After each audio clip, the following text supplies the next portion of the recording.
Magandang buhay mga bossing, welcome back ulit sa ating munting channel. Sa mga hindi pa nakasubscribe, mag-like na kayo at mag-subscribe dahil ito ay malaking suporta. Tara umpisahan na natin. Zhangyi 604 ang pangkamalakas na mutant na mas malakas pa kay Goku.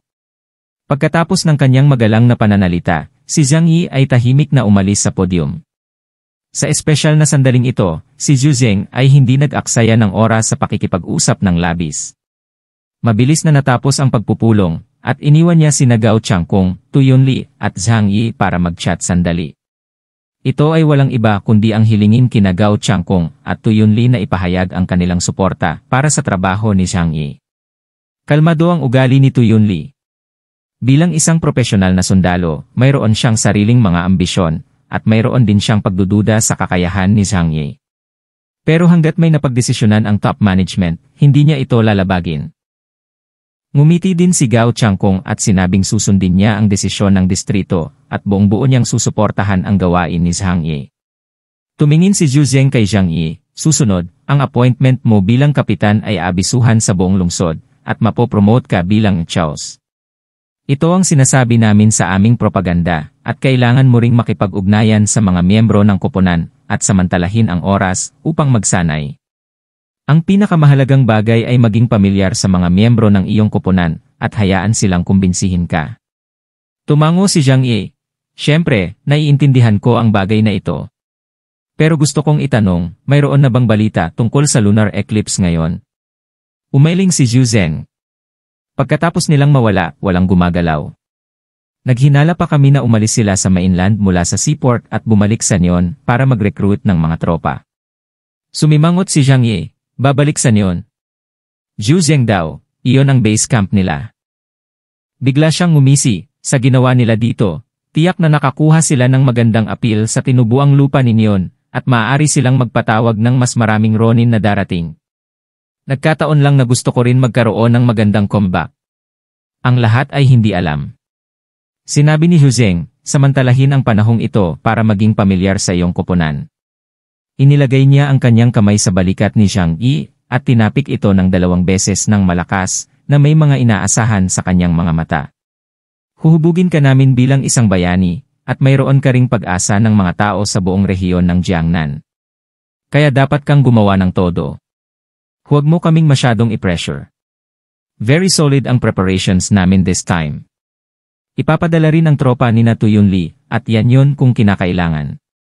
Bahagyang dilat ang mga mag-aaral ni Zhangyi. Ikaw, kahit ang mga Yanyun guards ay ipapadala. Si Yanyun Wei ang pinakamahalagang puwersa sa pagtatanggol sa Blizzard City. Sa sandaling umalis sila sa Blizzard City, ang depensa ng Blizzard City ay lubos na mababawasan. Mukhang sa pagkakataong ito, nakapagdesisyon na talaga si Zhu Zeng. Tumango si Zhu Zeng, walang mga kaaway sa loob ng lugar, ang mga kalaban ay nasa labas lahat. Nakagawa na ako ng komprehensibong paghahanda, hindi mo kailangang mag-alala tungkol dito. Si Zhangyi ay natural na hindi nag-aalala tungkol sa Blizzard City sa kanyang puso. Kung si Tu Yunli ang namuno sa Yanyun Guards, Samsara Team, at sa kanilang Tengu Team. Masasabing ang mga sandatahang puwersa na ipinadala sa oras na ito ay hindi bababa sa 3 beses na mas malakas kaysa sa huling pagkakataon. Ayon sa pagsusuri ni Zhangyi sa lakas ng labanan ng Tianxian Team, maliban kung makakita sila ng mas makapangyarihang katulong, halos walang posibilidad na mabigo sa rehiyon ng Jiangnan sa labanang ito. Tumango si Zhangyi, bahagi. Medyo magaan ang pakiramdam. Naiintindihan ko. Sa oras na ito, umiinom ng tsaa si Gao Changkung sa lounge sa unang palapag ng combat center. Nakaupo sa tabi niya ang kanyang girlfriend na si Guman at Bailey Changqing. Para naman sa kanyang vice captain na si Jiu Shen, ang taong ito ay palaging may pag-uugaling walang pasensya. Sa pagkakataong ito alam niya na si Zhangyi ang magiging pinuno ng aksyon, kaya medyo nagrereklamo siya. Kaya pinaalis siya ni Gao Changkung. Tumingin si Bailey Changqing kay Gao Changkung at may kaunting panghihinayang, sa mga tuntunin ng kakayahan, mas bagay kang maging commander sa pagkakataong ito kaysa kay Zhangyi. Ngunit, hindi niya sinabi ang ikalawang kalahati ng pangungusap dahil may kinalaman ito sa ilang komplikadong bagay sa loob ng Blizzard City. Walang paraan ang Evergreen para baguhin ito. Medyo magaan ang pakiramdam. Naiintindihan ko. Sa oras na ito, umiinom ng tsaa si Gao Changkong sa lounge sa unang palapag ng combat center. Nakaupo sa tabi niya ang kanyang girlfriend na si Guman at Bailey Changking. Para naman sa kanyang vice captain na si Jiu Shen, ang taong ito ay palaging may pag-uugaling walang pasensya. Sa pagkakataong ito alam niya na si Zhang Yi ang magiging pinuno ng aksyon, kaya medyo nagrereklamo siya. Kaya pinaalis siya ni Gao Changkong.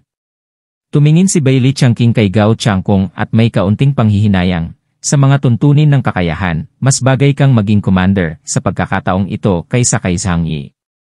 Ngunit, hindi niya sinabi ang ikalawang kalahati ng pangungusap dahil may kinalaman ito sa ilang komplikadong bagay sa loob ng Blizzard City.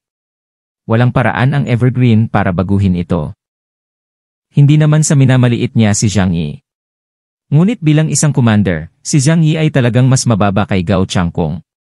Masasabi pa nga na si Zhang Yi mismo ang umamin nito. Gayunpaman, ngumiti si Gao Changkong at umiling, na parang walang pakialam. Ngunit ang panandaliang pagsisisi sa kanyang mga mata ay hindi pa rin lubos na maitago. Dahil ito ay isang desisyon na ginawa ng punong tanggapan, dapat na may layunin. Hindi maaaring gawing katatawanan ni Zhu Shuai ang kaligtasan ng rehiyon. Kahit sino pa ang maging commander-in-chief, I will try my best to cooperate. Ngumiti si Bailey Changking at sinabing, titulo lang ito. Pagdating sa larangan ng digmaan, kailangang umasa si Zhang Yi sa iyo. Ang mga mata ni Danfeng ni Guman ay nagpakita ng isang makitid na tingin. Ngunit ang pamagat na ito ay napakahalaga. Mukhang walang magawa ang mukha ni Bailey Changking. Ang katayuan na iyon ay siyempre mahalaga. Namumuno sa hukbo at tinalo ang organisasyong Nyon Ronin ng direkta. Ang ganitong reputasyon ay maaaring magpapahintulot sa isang tao na mabilis na umangat sa Blizzard City, makakuha ng mataas na reputasyon, at magkaroon ng pagkakataong makapasok sa sentro ng kapangyarihan. Hindi siya isang taong sakim sa katanyagan, at wala siyang interes na sumali sa Blizzard City. Paliwanag ni Bailey Changking. Bahagyang ngumiti si Gao Changkong, marahil, ito ang dahilan ng pagpili sa kanya.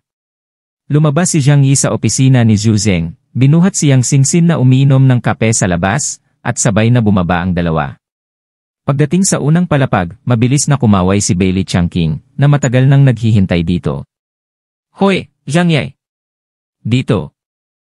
Nakita ni Zhang Yi sina Gao Changkong at Guman at nagtaka kung ano ang kanilang mga saloobin. Siguradong nadismaya si Gao Changkong sa kanyang puso, at maaari rin siyang magkaroon ng sama ng loob kay Zhang Yi. Si Zhang Yi ay lubos na naghanda, ngunit dahil gusto niyang palibutan at sugpuin ang eclipse, hindi maiiwasan ang pakikipag-usap sa pinuno ng pangkat ng samsara. Lumapit si Zhang Yi at binati sila ng nakangiti. Captain Gao, Miss Gu, magkita tayong muli. Nang makita si Zhang Yi, nagpakita si Gao Changkong ng magalang na ngiti sa kanyang mukha. Iniunat niya ang kanyang kamay at sinabi kay Zhang Yi, Zhang Yi, binabati kita sa pagiging kapitan ng pangkat ng Tengu. Mula ngayon, tayong lahat ay magiging magkasosyo. Mangyaring bigyan ako ng iyong payo.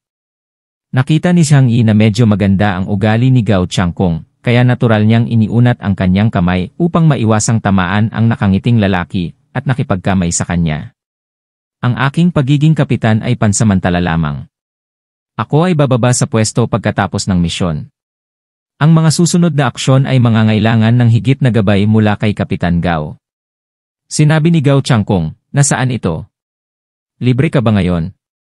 Gusto kitang ipaghain sa isang pagkain, at pag-usapan natin ang tungkol sa pakikipagtulungan sa hinaharap. Tiyak na walang dahilan si Zhang Yi para tumanggi. Sa susunod ulit mga bossing, pag may bagong upload na ulit ang bagong chapter, mag-subscribe na kayo mga bossing para may pambili na ako ng merienda. Salamat.